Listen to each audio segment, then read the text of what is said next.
hiru hiru you oh go. Hi, Jennifer Licko here with a Celtic Journey episode number 7, and today I'm doing an interview with Fernanda. She is the Irish dance teacher who started Celtic Brazil in Campinas, Sao Paulo, Brazil, where I am currently living. And I just want to set this up by saying my interview with Fernanda was incredible. I felt such a sense of love for the tradition of Irish dance and the culture of Ireland through her. And she reminded me a lot of why I love Ireland. And I know that she's passing on a love for Irish dance and Irish tradition to her students. So I think you're going to enjoy this episode, and make sure you stick around to the end where you get a chance to watch her doing some Irish dancing while I'm doing Scottish dancing, because it's just a really fun way to see the differences between the two dances. So now let's dive into this interview with Fernanda. Well, I'm Fernanda Faiz. I'm from Campinas, São Paulo, Brazil, South America. In 2013, I started the CIA Celtic Brazil, which was the first professional Irish dance company in Brazil. Do you have competitions in South America? Yes. Yes. The first competition in South America was held in Brazil. Perfect. Yes, we did the first Fest Brazil maybe 5 years ago. Now, the competitions that started in Brazil, were they in Campinas? Yes. Was this because of you? Yes. Yes, so I think you should say that. Yes. So you started the first competition in South America. Yes. That's huge. Yes. Fernanda, that's amazing. Congratulations.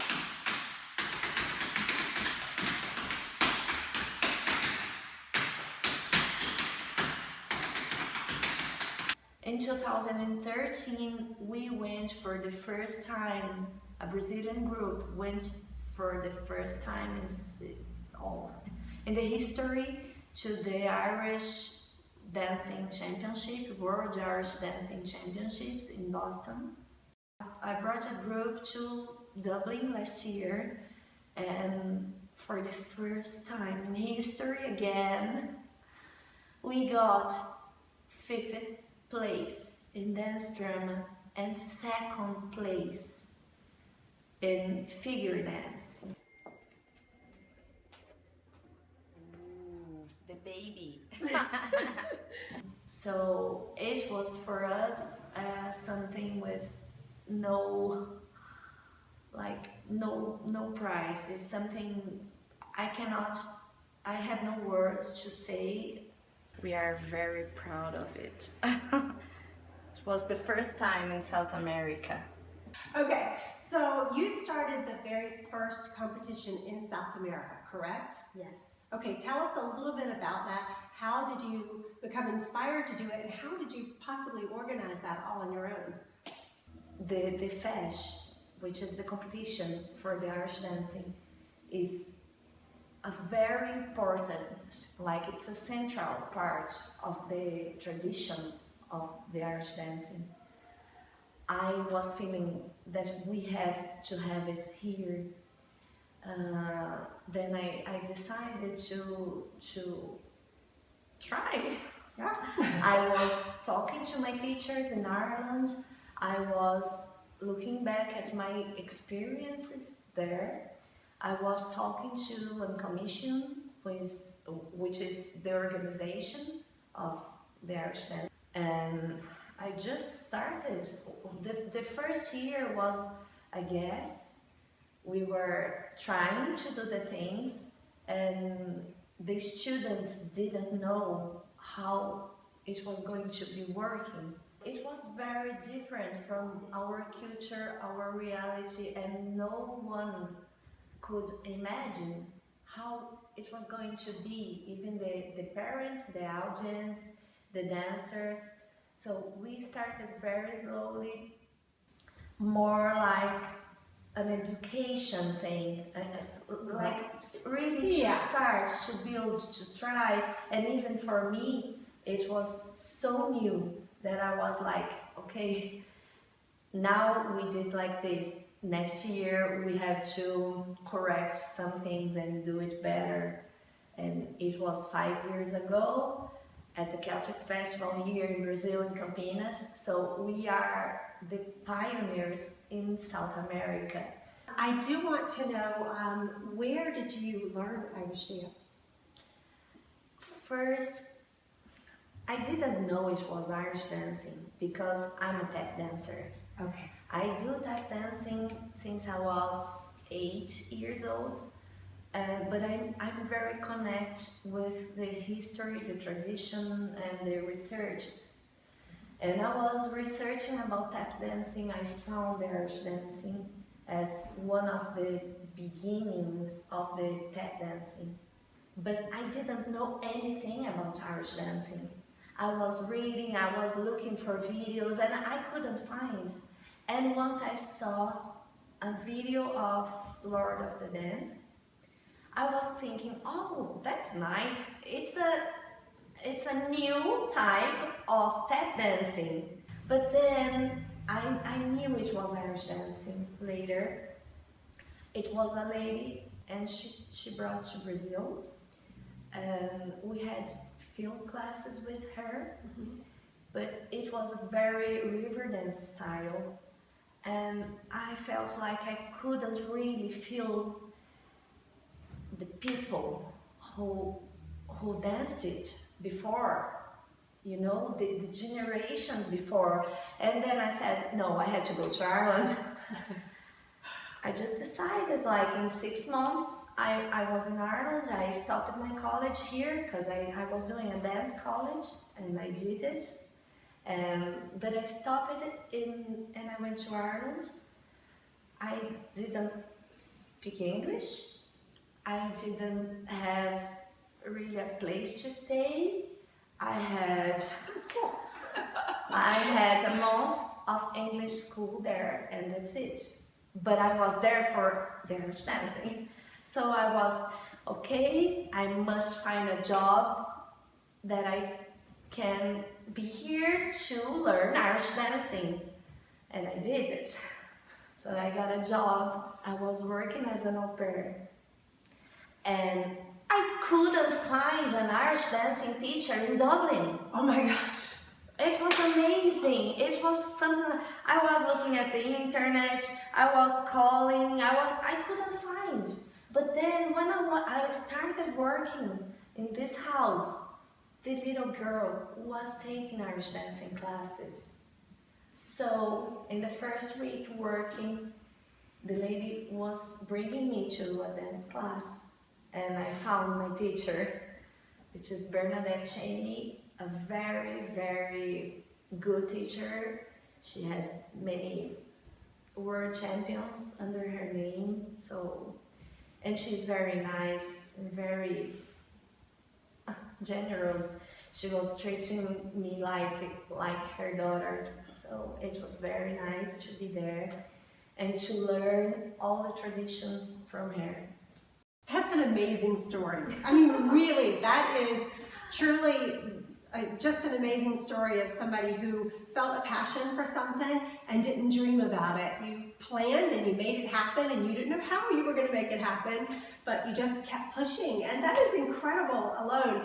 And I think it's a testament to the power of traditions and how important traditions are and how they can really reach people and touch people in a way that is profound. So that's really nice. Thank you for sharing that. Yes, you talk like this and I got emotional because the thing for me is I think what keeps me doing it is to see the people behind the art form. So maybe that's why I'm so connected to the Irish tradition, to the tap dancing tradition, and to the Brazilian tradition. I'm in the middle of the way, but I'm always connected to the tradition because at the end of the story, we are all the same. Yeah. We are all human beings communicating something from our souls through our body and music. So that's why I started to look for the tradition, because I want to see, to find out, to meet the soul of the Irish people, and I could do it through the culture. You're a Brazilian and you do Irish dance, and I'm an American and I do Scottish dance. And so, I mean, just the oddity of it all is quite incredible, but I know what my passion is for the Scottish traditions and Scottish dance, and I can imagine, I can feel what you're feeling for the Irish dance and the Irish traditions. I love to see that you're connected to that, and that that's what you're bringing to all these kids here who are learning the dance, because they're learning about Ireland through you. So that's amazing. How many students do you have? Here in Banana Broadway, we have about 60 students. Okay, 60. Yeah. Wow. Yeah, but we have our teachers teach in other places as well. So we are bringing the Irish dancing as far as we can, spreading the information and the passion.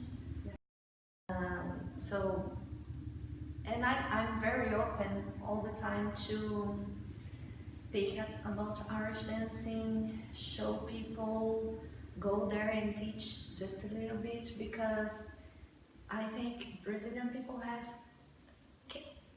to have the chance to know about that culture, because I think, like, I'm so Brazilian.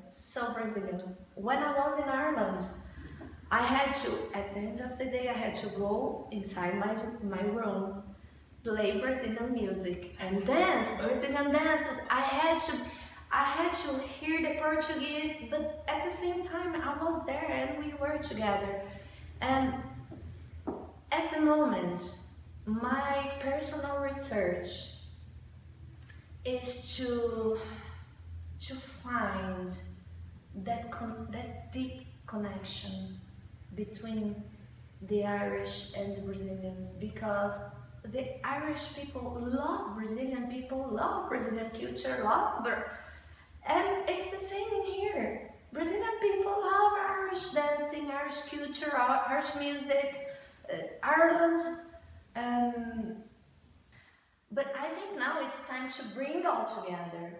Like the first time we went to the World Irish Dancing Championship, it was in Boston. I just said, no, I have to be there. It's the tradition. I have to bring the students. Everybody has to have the experience. But I have to show that I'm Brazilian, to do a piece which was telling the history of the beginning of the Irish dancing on the crossroads and the country places, and then going to America and starting river dance, Lord of the Dance, and coming to Brazil and mixing with samba. So we brought to the stage the Brazilian flag, the Irish flag, and we put an image like the porta-bandeira from Carnival and the Mestre Sala from Carnival, and we put a samba on the stage. Perfect. So I love it. It always comes to me. I have to talk about Brazilian things, but I cannot leave the Irish things. Yeah. It's all together in me. It is, and so there are two things here that I'm hearing from you. One of them is that the tradition is so important, and to learn the dance the traditional way and find out about how it started and how it came from the people and what it means is the starting point. And so it's a great way that you're combining both, and you're respecting your Brazilian heritage and the Irish culture, and I think that's beautiful. So great job, great job.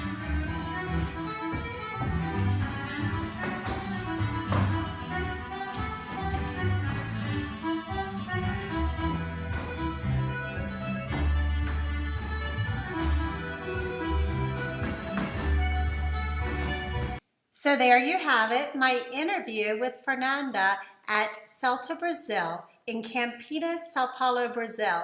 I am very honored to have spent my morning with Fernanda. As you can see, she's a delight and she's making a huge impact in all of South America with Irish dancing and spreading the love for Irish culture and the importance of the tradition in a way that I think is very respectful and honorable. So I'm proud to say that I work with her. I'm proud to say that I know her, and I know that all of her students are very fortunate to have her.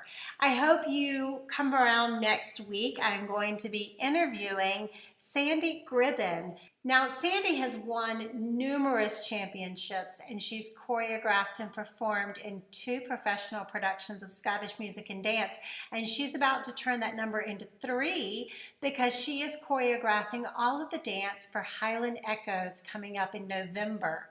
So for any Scottish dancers, any Scottish dance teachers, or any Scottish country dancers who may be interested in learning a little bit more about the history of Scottish dance, about the future of Scottish dance, and how you can keep yourself fit through all of those dances, you're going to want to tune in next week with Sandy Gribben.